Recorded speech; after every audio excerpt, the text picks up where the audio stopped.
It's a Friday, ladies and gentlemen. It's going to be an exciting one. Lots happening on the weekend. We're definitely also going to plug you on what's happening on the weekend as well. And I hope your week was well as well, man. And how was your week, bro? Not too bad, quite busy. Yeah, really busy. There's a lot happening in terms of our Bogart man with a new job coming into the store, so we got to prepare some visuals for that. But yeah, also just the brand is expecting, there's in a huge amount of expectations and excitement in its 25th year celebration as we're doing it in this month. So from now until the rest of the year, man, we're going to be celebrating. Not like we haven't been celebrating ever since we came into existence, but I think the 25th year is going to be something to make a huge song about. So we are paying some homage to some of our key customers, rather to all of our customers. Also, just respecting people within the building, within the company itself. Just paying homage and accolades to those that deserve it, and those that have kept the wings flying for this long. So in essence, it has been a good week. Personally, it has been a good week, but also as far as the politics are concerned, as far as sports is concerned, it's been a bit of a dumbed down week. Yesterday, with some very depressing news of our former Portuguese player Diogo Jota, who of course passed away in a car accident with his brother.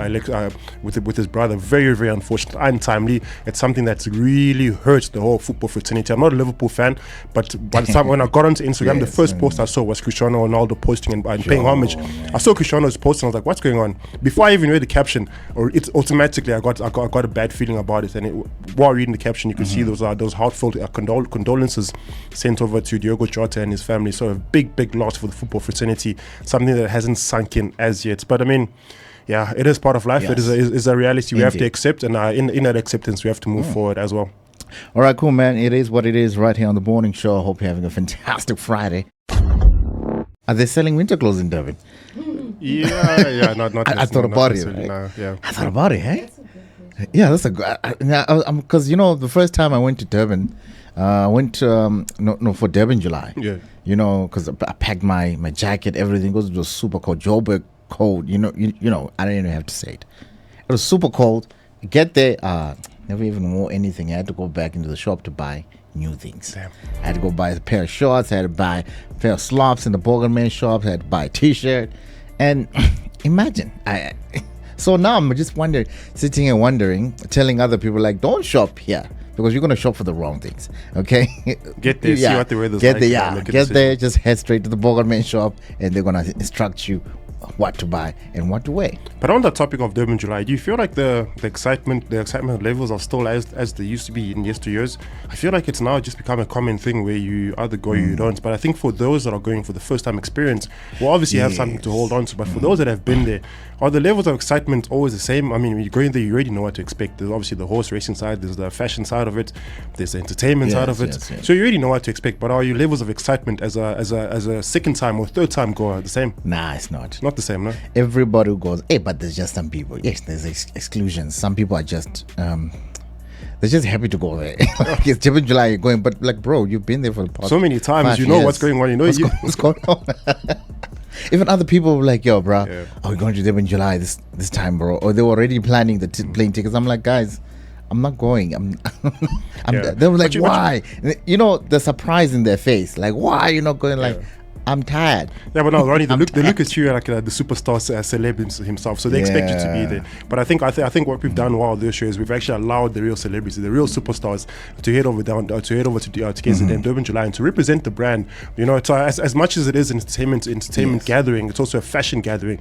So we've also taken an opportunity to capitalize on that and to send some influencers, people that are really thriving in the industry, to perhaps use them as walking billboards that will be able to dawn Bogart Man's latest offerings, and then maybe just alerts and create some awareness for all those that are attending Durban July. Because I know when we went there, we had fun, but I don't think we struck the nail on the head, because we had purpose, we had influence, but the current influences we've sent, they'll be turning heads. No, definitely, man. I hear one of our own, Tyrone, is also that side there. So he's definitely not going to be on Echoes of the City tomorrow. But you can definitely catch your girl Pindi. She's going to be there live from 11 up until 1 o'clock, man. She's got some exciting news, and she had an exciting week as well. So she's going to be telling us all about that as well, man.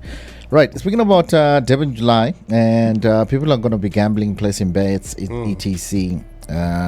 Because I came across a an issue here. The gambling amongst the youth is becoming a problem socially. Yeah, it's becoming a huge problem. I know you know the opening. I think you know what the gambling board has done, and it's a funny thing because it's a 6 billion a year industry.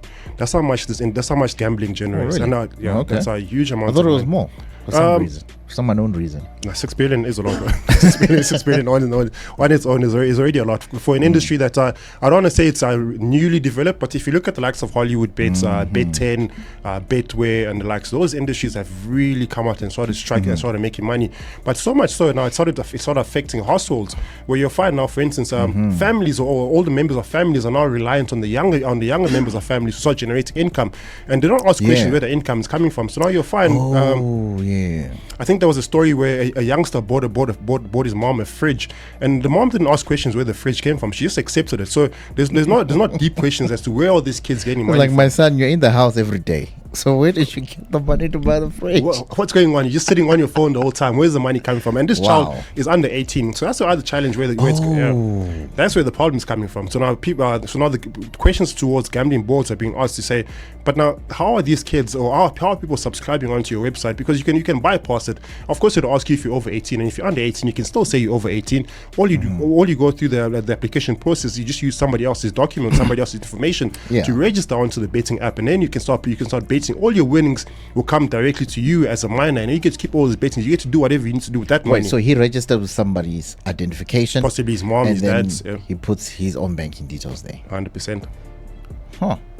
I think there should be a rule, like you should have the bank account should be in your name, like a proof of account or something. There are quite a few ways to bypass the system, but just to understand, on the gambling board side, they're not worried about what activities you're doing on that. They're just worried about the subscription. As long as you're a subscribed member and you pay a 2 rand, a 5 rand, a 10 rand towards that, there's at least 1 million of you guys that are paying that for that specific bet, and they generate money. They per day, per hour, per second. Oh my god, per second.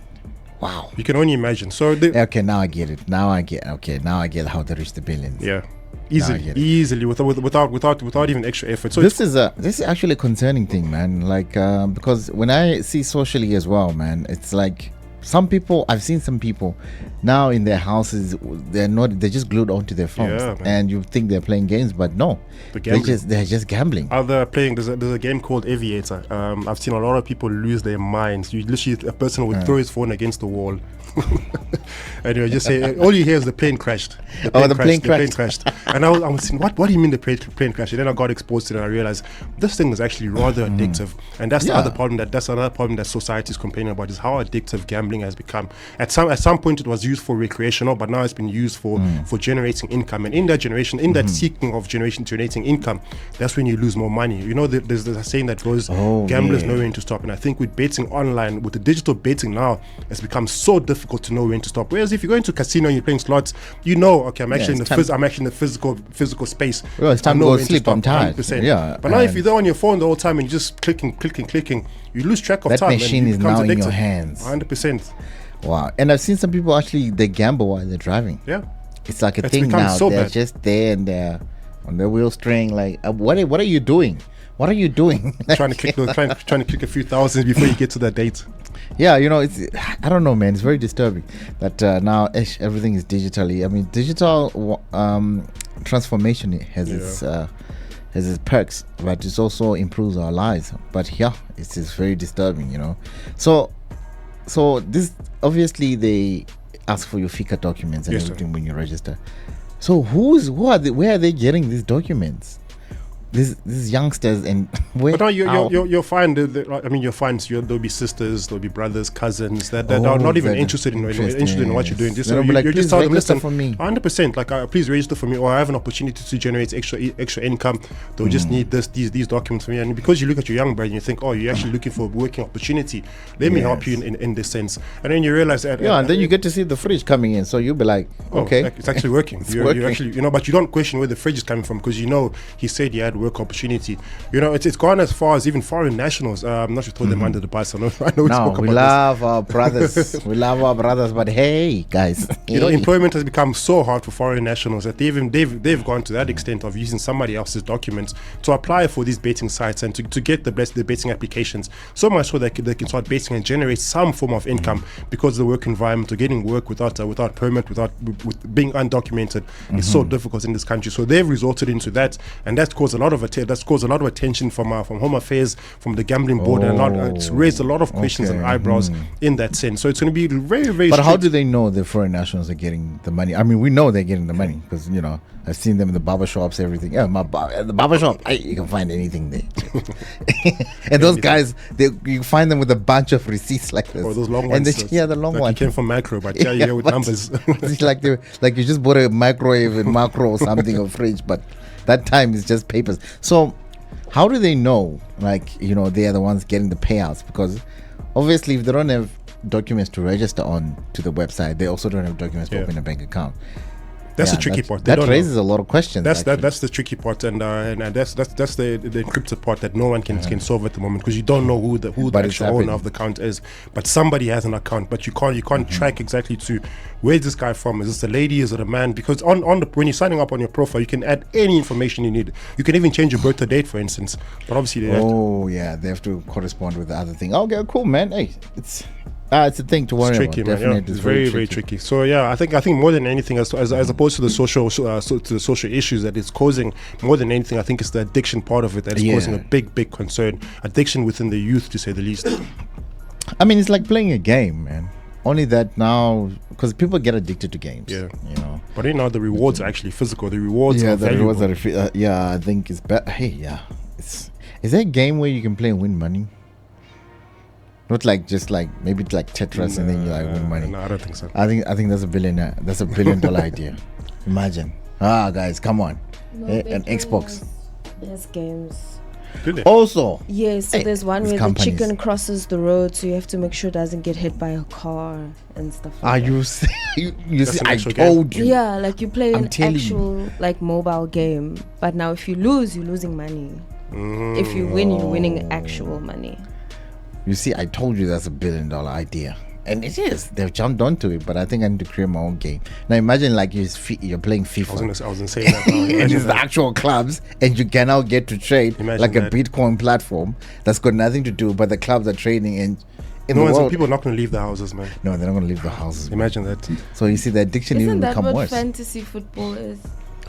Yeah, but fantasy football doesn't reward you monetary. You don't get you get points, but you can't use anything. You can't buy anything with those points. Oh. Yeah, thank God. They know. Because if you could, they know. I'll jump on it real quick. They know. Real quick.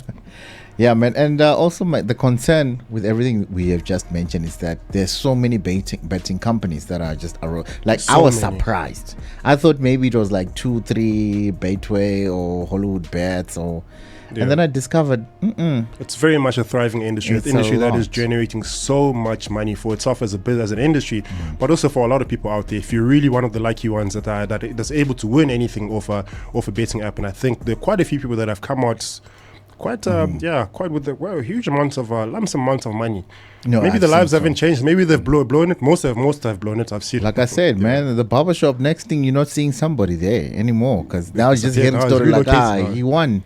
It's gone now. Of a guy in the Burj Khalifa in Dubai. You won now, Chief. You're here just now. Imagine. This is the Bogart Morning Show. I trust that you're having a fantastic morning, man. The time is exactly 9:48. 12 minutes until the 10th hour of the day, man. It's going to be exciting. Got something for our brother Sean Combs there. So the judgment came across this earlier on this week, where we now know that P Diddy will be spending some time in jail. From calculations, it will just be under 15 or 20 years, based on the judgments. But quite concerning is that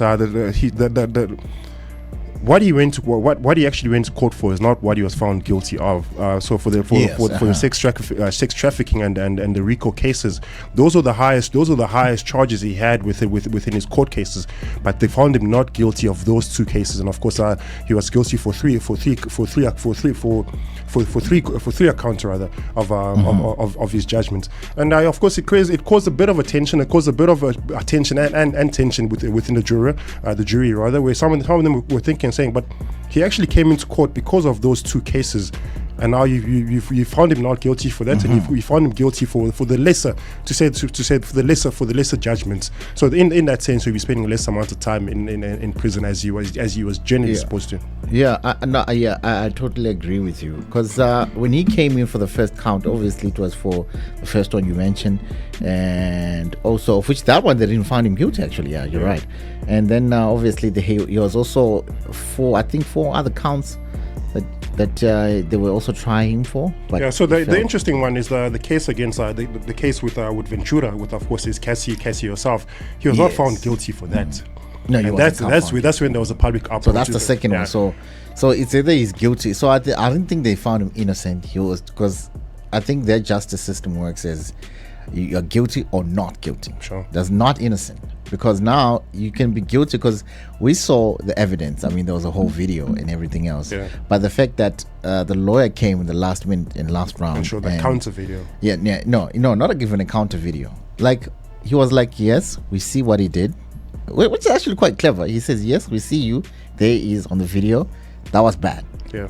But beyond reasonable doubt, can you prove? Because you got to have motive. You got to have a reason to convict somebody, to say, look here. So they were like, are you sure this is what was happening? You see, nobody could answer that.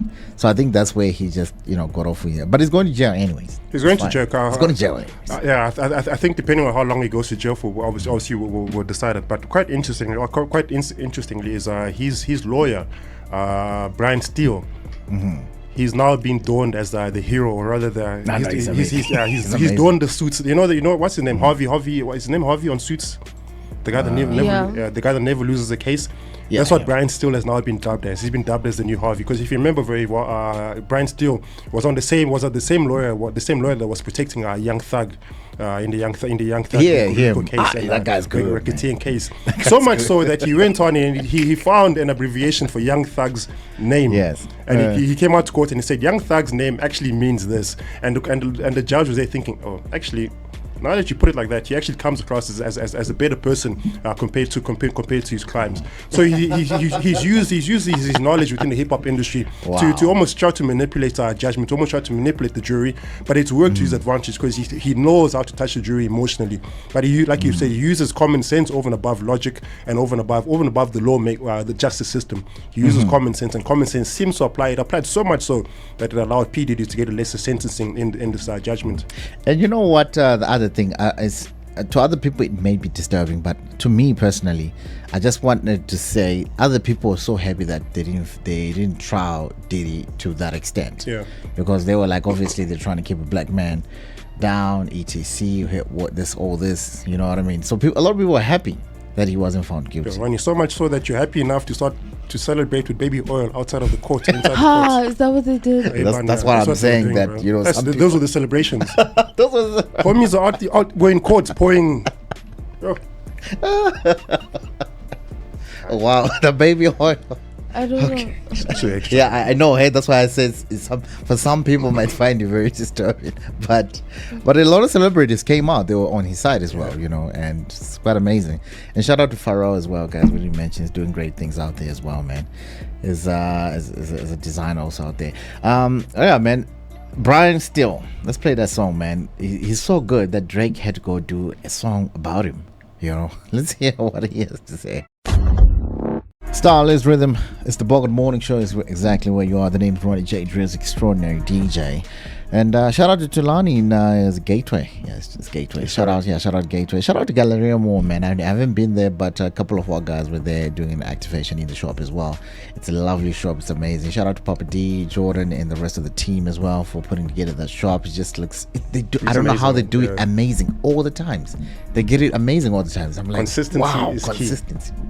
I'm like, wow, this shop looks like it's out of this world. you know, and they always do that. Yeah, speaking about shopping out of this world, there's a new shop, Southgate. Yeah, Southgate. Yeah, the Southgate shop was opened up yesterday. So if you're in the Southgate area, in the Joburg South area, make your way down to see the new boy in town, or rather the new man in town, the Bogart Man store out in Southgate. That's also a very, very well put together store. I think every single time there's a new store, the guys just up the ante every single time with their visuals. Oh, there was a video I came across Tabang from Mainland. He posted a video of how they did the visuals in the Mainland store. The color coordination's another level. I think to myself, guys, you sit down and you do you fold clothes in your sleep? Because this is perfection on another level. It's on point. Yeah, but now shout out to the visuals and shout out to the guys. Now the guys at the warehouse are looking at us funny through the glass now, like, you've left us behind. But we're also folding clothes here, man. Okay, Papa D, if you're listening, I don't know which shop you're at right now, but you need to do something at the warehouse because the guys, they're looking at us funny now. But anyways, shout out to all the shops and also Westgate. Is Westgate? Yeah, Westgate as Westgate well. Mall. Yeah. We're going to be doing activation next week there. Shout out to them. I think next week Friday we're definitely going to be storming through the doors of that. So please just come through. Let's have fun. We're going to be there around the shop, and also we're going to have another one. Not yet. The date is not yet announced at Southgate. Yes, sir. So it's going to be like that. Speaking about joy, so a cashier's joy becomes a nightmare after boss demands bank records. So, okay, do you want to read out? That's a bit of well, before I dive into my other side of it, news coming out. Of course, it's a very interesting article. Sharaz Patel, owner of a Shell Petroleum garage out in Maitland in Cape Town, allegedly fired his employee Cesar after, of course, she bought a car where he claimed that she couldn't afford the car with the low salary that he pays her. I mean, really? You know, it brings me up to a point. There was a point, I think it was early last year, I was considering buying a new car and driving each in the office. I was thinking to myself, hey, but why are they going to think about me? They think, hey, how much does this guy actually earn? Why is he driving these kind of cars? Yeah, but if you're going to roll in here with the Lamborghini, we're going to ask questions. But it's not your business. Where I got the money to buy that car is not your business. And I think that is, you find that's why a lot of employees or other employees are very secretive about what they earn within a company. They don't like to disclose that kind of information because they don't want to be judged by what they buy, by what they don't buy, based on the salary, based on exposing the salary to fellow colleagues. So I think this situation here, where the owner actually knows how much his lady's getting, and now it makes a prejudgment to say you can't afford this car because I don't pay you enough. What if she has? I just want to speak about the employer here. He's out of pocket. Very much so. He's out of pocket, and he's got no right to even fire her because he should be happy that she's doing that. And for him to demand bank records. You're the one that's paying me. What do you want bank records for? Yeah, you're the one that's paying me, but that doesn't mean that's my only job. You see, that's the thing here. I think it's a thing that's here in South Africa that you only have one job. Yeah, you have to be 100% committed to that. Otherwise, if you do anything else, even if I'm 100% committed to it, doesn't mean when you release me, I can't go work somewhere else. Sure, 100%. And in his head, he's got this thing of keeping people down. I can see this guy here. That's what he has. He's got that mentality. I've experienced a boss like that where they tried to get me to sign a contract that said you can't do any of the tasks you do for that company outside. But it does not make sense. It does not make sense with the way the world has developed so much so that never mind the time that we have on our hands, the information, the knowledge we have on our hands, it allows us to engage in other working opportunities. If I'm doing a 9 to 5, I know by the time I get home at 6 p.m, probably my next job overseas is going to start, and I must be online. But now you can't tell me you can't do other jobs outside of 9 to 5. No, it's not because other jobs. I can go to Betway and I can do that. Sure. And I can be betting. I can do anything. And now you're demanding to see my bank records. I want to be honest with you. I had an employer like that, and they asked me for my bank records because I do a lot of things. Yeah, they couldn't believe why Ron is living life like this. And people don't know that I receive royalties. I do a lot. I produce the music, and I got money from music. I've done a couple of records. And number one hit records, by the way, some of the most popular songs now in the top 10 in the past 5 years, ladies and gentlemen. Yeah, I can safely say that. Number one hit records in South Africa. So obviously I can buy a car. I can buy my first car. I bought it when I was working there, and they said that, let me see your bank records. I'm like, you want to see my bank records? Let me see yours first.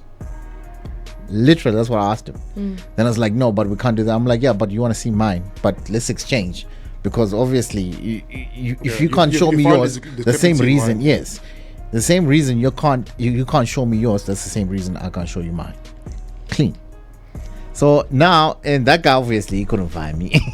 I just left because I was already ticked off anyways. So but this guy firing this lady because she bought a car and she has refused to. I don't know whether she showed him the bank records or not. I don't know. But that guy's out of pocket anyways. Yeah, I just think it's a trap mentality, slave mentality to always think your employees can't go into another level, even if they're still working for you. So it's an open plan, and everyone's allowed to exercise the opportunities in making income and other ventures over and above the employment opportunity one has created. Yeah.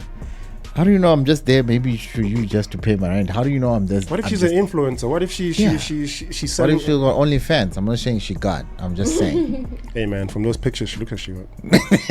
Yeah, okay. Or she looks like she got potential to make money. Yeah. It's a business venture. We're not saying it's bad. You know what I mean? Because the OnlyFans, she could be selling motivational things. You don't know. Yeah. Yeah. You know. Also, she could be selling motivational just looking at it, quotes or something like that. You know. You just feel like this guy has a sense of attachment in the loyalty. Like you must be forcefully loyal to me. You can't do anything else as long as you're within my vicinity, my space. Yeah, I need to own you, and he gives that. So which gives another reason for people not to work for him, because clearly you can't grow when you're with him. Yeah, that's what it means. Definitely, 100%. Of which it's just insane. I always think it's concerning if you're in a work environment where there's no opportunity for growth. I think it's possibly one of the worst traps you can set up for yourself as an individual. Any work environment that you're in, be it irregardless of what it is, if you can't grow, you need to find a space for growth, because the space for growth allows you to become who you are, allows you to find different opportunities. So if there's growth in that environment, it's definitely an environment where you're thriving. But where we find your growth is being tapped, is being controlled, it's possibly not a healthy place to surround yourself in. No, definitely not, man. But hey, yeah, it's people, man. People are just weird out there. I don't want to lie, man. People are just weird. I want to ask you, did you come across that headline of the Ministry in Correctional Service? What's his name again? Peter Groenewald, where he wants to reintroduce. Well, not reintroduce. He suggested that corporal punishment should be reintroduced in prisons just to avoid overcrowding. Yes.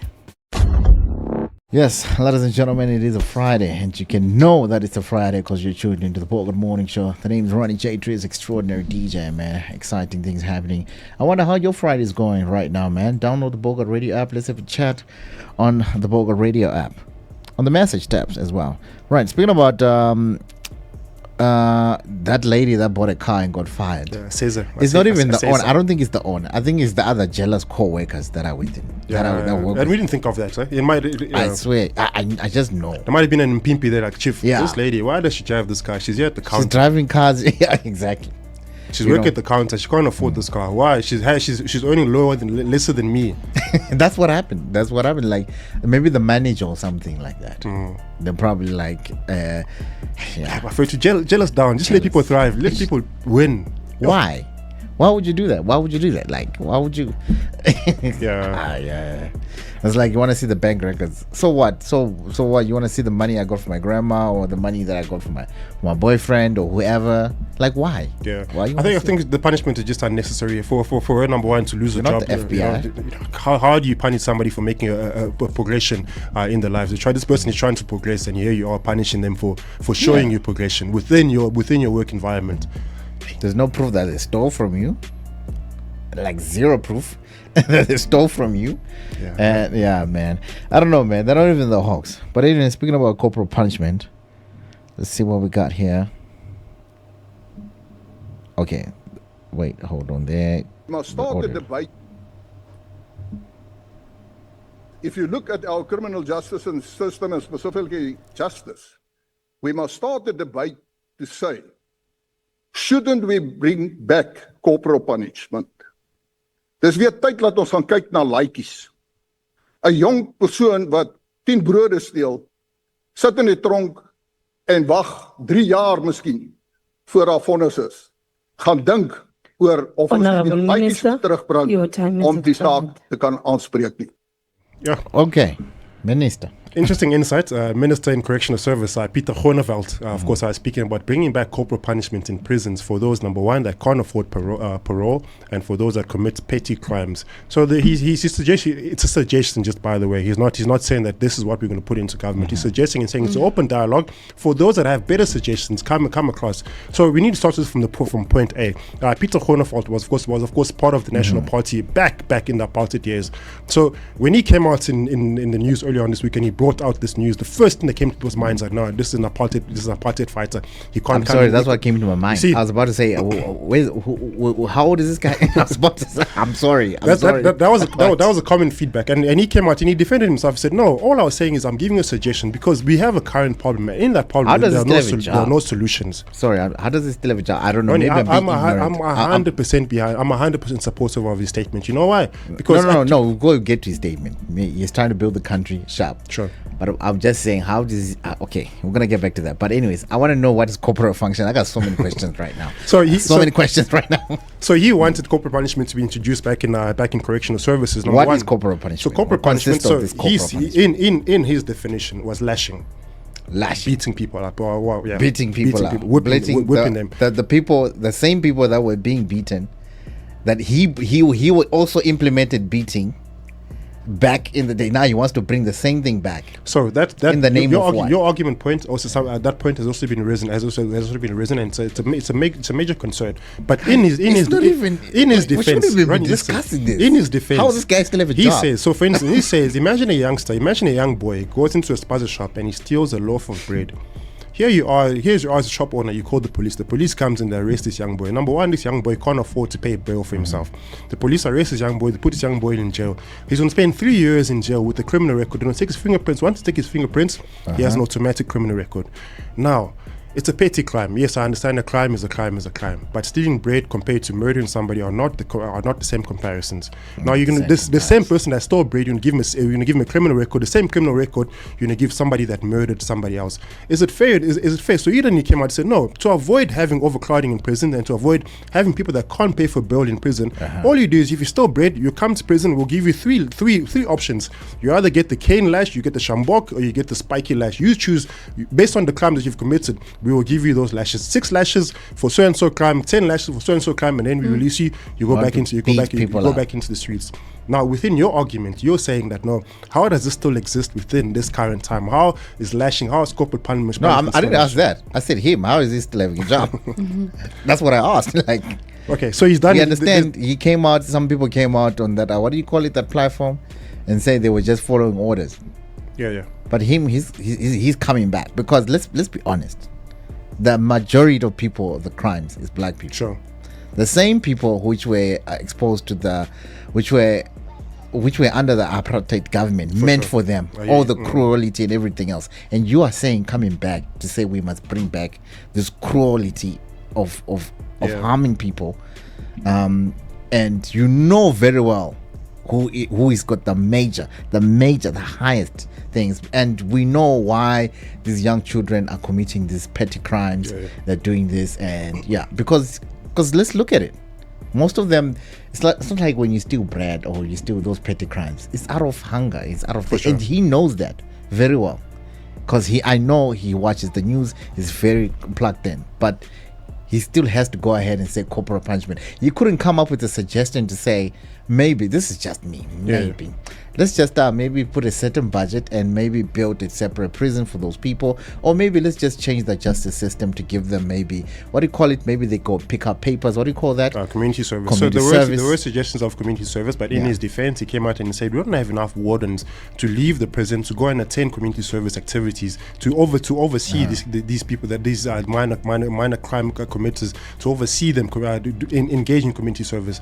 So so he knows that there's a problem. He knows this problem. So his problem is to come and beat up people. That's his solution. So his mentality from way back, he wants to bring it down. And that was the argument. The argument was saying, the problem is we have somebody that has experienced life during apartheid, and we have somebody that's experiencing life in democracy. The only issue now is he's thinking he's thinking back then. You know what? I'm even laughing right now because the fact that we're having this discussion right now is it's mind-boggling. to me. But personally, I don't know. Yeah. I don't want taking sides or anything like that. But what do you think? wow. Also, so in this story, I would like to bring it back into modern times and into office space.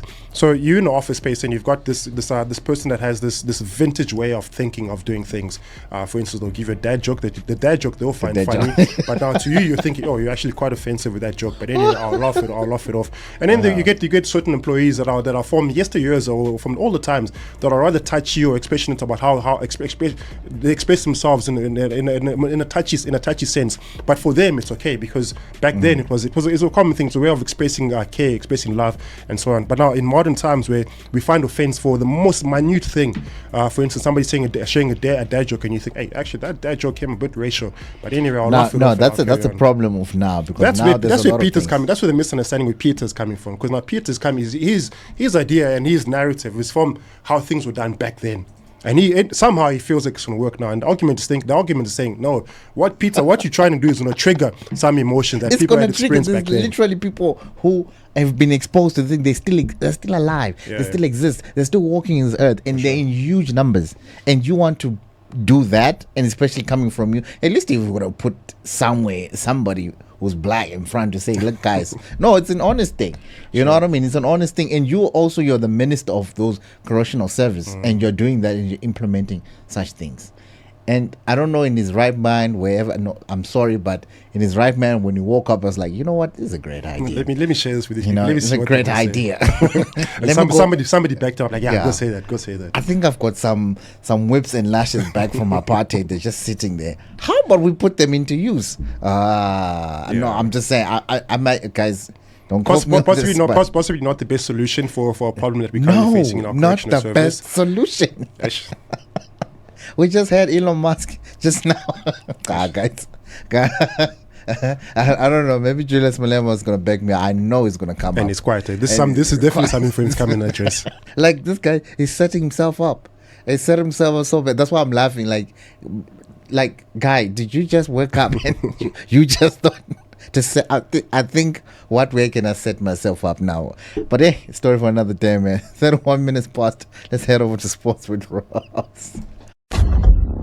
Top of the morning from the sports stage. Let's take a quick look at our sporting headlines for this morning. It's been an interesting week of our sporting events. I don't want to share the bad news just yet. There seems to be some good news coming out. I'll start with the good news. Seems to be some good news coming out of Bloemfontein. Yes, Siwelele, we are finally back in the big leagues. SuperSport, it's also as far as the article is concerned, SuperSport International have confirmed the sale of SuperSport United to Siwelele Football Club Pty Ltd, ending decades of the club's ownership. But of course, the deal still awaits our final approval from the PSL's executive committee.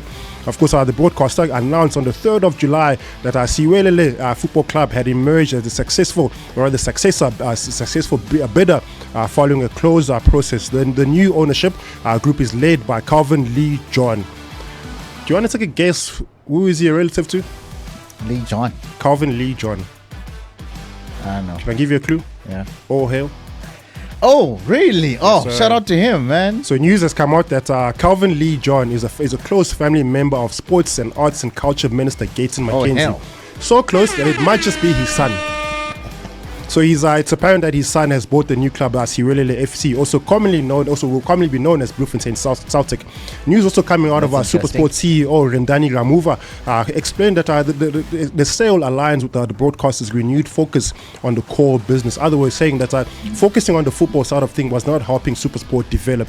So then they've shifted full attention to SuperSport as a broadcaster over and above SuperSport as a football team. And saying hence that's possibly one of the main reasons why the football rights, or rather the PSL rights, were sold to Siwelele. The transaction, of course, is still expected to have a wider implication for South African football, where McKenzie has previously stated that he was working with a consortium to bring back our Bloemfontein Celtic and to restore top-flight football out in the Free State province. Of course, the sale of SuperSport United, a club with 3 league titles and a proud youth development record, could also pave the way for yet another dream to materialize. For now, as things stand, all parties are withholding further comment until the league makes its final ruling. If it's said to be approved, the deal, of course, would mark one of the most significant ownership charges or the changes in the PSL history, and potentially see the return of professional football to Bloemfontein under an iconic Siwelele name. Yeah. Things are changing up as far as the Betway Premiership is concerned. Gaten McKenzie did come and say you'll shake things up, and that is exactly what he is doing. Like Ronnie always says, oh hell, Gaten McKenzie. Not to shift too far away from football, there are 8 teams across our 3 continents that will battle it out in the quarterfinals of the FIFA Club World Cup at the tournament as the tournament enters the business end. Whether you like the Club World Cup or not, the competition has produced some upsets and extra time thrillers, and this seems, I think personally, it's really caught my eye as far as general entertainment is concerned. Former champions, just to remind you of some of the teams that are still competing, were former champions in 2021. Chelsea qualified thanks to a 2021 UEFA Champions League triumph, and of course remain a regular presence in Europe in this tournament. They will of course be in action early parts of Saturday morning. Fluminense, a Brazilian side, of course, have also made the second straight World Club appearance after of course lifting the first ever Copa Libertadores title in 2023. So another Brazilian side have made the way into the quarterfinals. Another one being Palmeiras, who have also qualified for the 3rd appearance in this year's Club World Cup. And of course, we can't forget the most decorated team in Club World Cup football. Real Madrid have arrived with the 7th appearance in this year's tournament, of course, with 7 titles already to the name, and of course are the benchmark for success in this year's competition. The tournament is going to heat up this weekend as of course we head into the quarterfinal round. Some interesting matchups that are set up. Of course, Al Hilal, possibly the surprise package of the team of the tournament, or they'll also be in the quarterfinals. The likes of our Bayern Munich or Lockhorns against our Paris Saint-Germain. That's going to be a game to watch, to look out for. And of course, our Real Madrid will also be in action. They took on Borussia Dortmund during the course of the weekend. It's going to be a weekend filled with our football. And now we dive on to the sad news of football. Yeah. SASO has officially ended a 16-year partnership with South African Football Association, also known as SAFA. This is of course dealing a major blow to the women's football just days before Banyana begin the Women's African Cup of Nations title defense. The petroleum company also, which has been a long-term sponsor for both the senior national team as well as the SASO League, confirmed the conclusion of its agreements effective of June 30 in a statement. The announcement, of course, coincides with Banyana's preparation to depart for Morocco, where they have been joined in Group C alongside Ghana, Mali, as well as Tanzania. The reigning champions, of course, will open the campaign against Ghana on the 7th of July at the Honor Stadium out in Morocco. This setback, of course, compounds the challenges that SAFA is already facing following a recent dispute with the players over unpaid appearances for fees within 3 international matches. At this stage, of course, our members of the squad had threatened to boycott the tournament, but of course, our SAFA has since admitted there were delays due to administrative oversight and confirmed that the issues had been addressed. But I'm thinking to myself, you have a national team that's traveling overseas for big tournaments. How do you oversee that you need to pay these players to participate in this tournament, to play in the friendly games? How do you oversee that as somebody who's a treasurer that's meant to be paying these players? These are national pride members. These are players that defend the country with a huge amount of pride. But how do you oversee that? Yeah.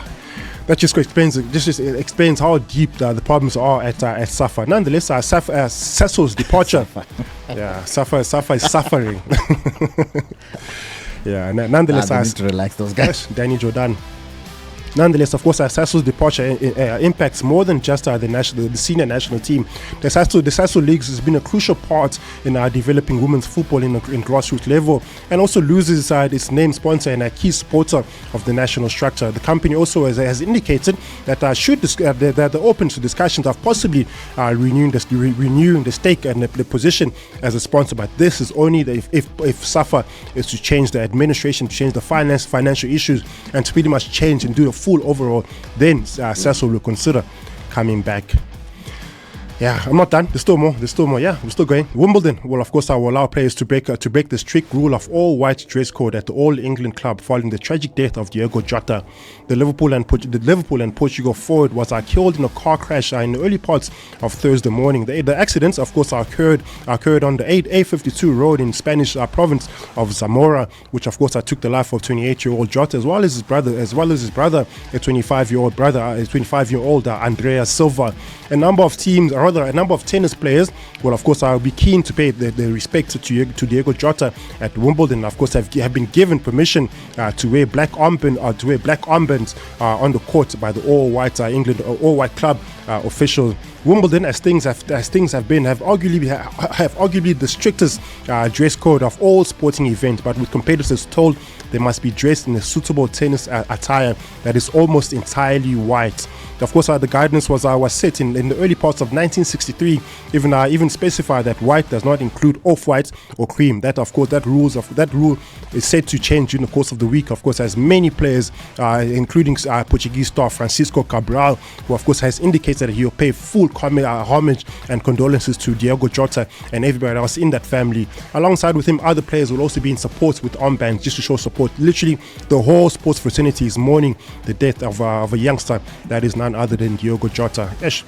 Yeah, sad times ahead. Of course, sad times ahead, fast times ahead as far as Formula 1 is concerned. We head over to the British Grand Prix this weekend at the Silverstone Grand Prix this weekend. Of course, thanks to a 5-win buffer of 11 races, McLaren's Oscar Piastri leads the way from teammate Lando Norris. Of course, followed up by Max Verstappen in third place. Things are heating up for George Russell. Of course, he's the only other driver to have won the race this season. So things are really looking interesting for Formula 1 as we head over to the British Grand Prix out in Silverstone this weekend.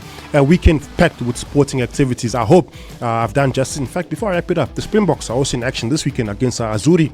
They took on Italy. It's at Loftus Versford. It's going to be interesting encounter. Of course, as coach Rassi Rasmus has named quite a few changes, so much so that Jesse Kriel has kept the captain's armband, and he will lead the Springboks this weekend as they took on the Azzurri of the Italian outfit. Shout out to him, man. Yeah, it's going to be interesting, very interesting game. Andre Pollard is back in contention as well, so it's going to be. Sia Kolisi is not part of it as he's still nursing an injury, but the likes of Ibn Etzebeth are part of that squad. So it's going to be an interesting game. Bongi Mondami came out and he said that let's not overlook and underestimate the power that Azzurri will come in this game. We are going full throttle to come out with the victory.